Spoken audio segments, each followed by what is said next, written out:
জীবন বড্ড কঠিন, তার থেকেও বেশি কঠিন বাস্তবতা নামে রঙ্গমঞ্চ।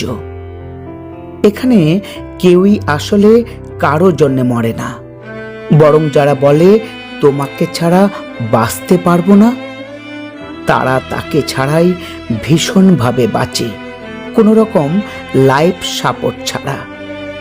তার জন্য কান্না করে কি হবে?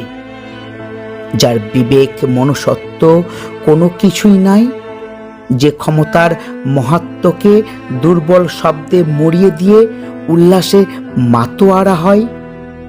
মনুষ্যত্বহীন এইসব মানুষরূপী অমানুষগুলো কুখ্যাত খুনিদের থেকে ভয়ঙ্কর হওয়া সত্ত্বেও যথাযথ আইন না থাকায় এরা আইনের ধরা ছোঁয়ার বাইরে রয়। তাই তো সমাজটা আর আগের মতন পরিষ্কার পরিচ্ছন্ন নয়।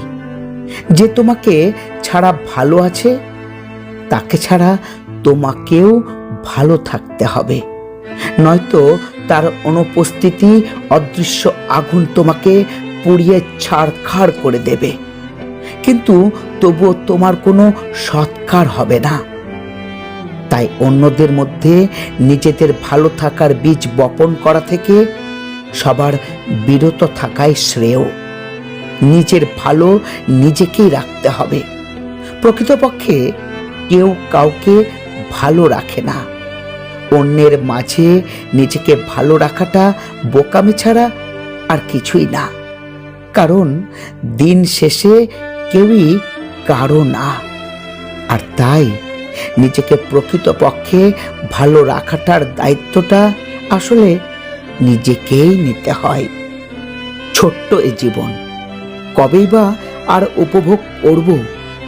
এইটুকু জীবনে এত সময় যদি অন্যের পিছনে নষ্ট করে দিই, তবে একটা সময় নিজের কর্মকাণ্ডের জন্য নিজের প্রতি নিজের আফসোস হবে। সময় থাকতে কেন বুঝলাম না এই সব কিছু ভেবে? তাই জীবনকে জীবনের বয়ে চলা স্রোত ধারার মধ্যে দিয়ে উপভোগ করতে জানতে হবে।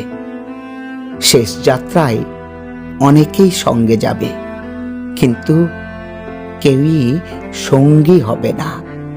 এটাই যে নিষ্ঠুর পৃথিবীর চরম বাস্তবতা। তাই জীবনে বয়ে যেতে কাউকে ঠিক আছে, কিন্তু যে ছেড়ে গেছে কিংবা থেকেই জ্বালিয়ে মারছে, তাকে মনে কিংবা জীবনে পুষে না রেখে মুক্ত করে দেওয়াই উত্তম।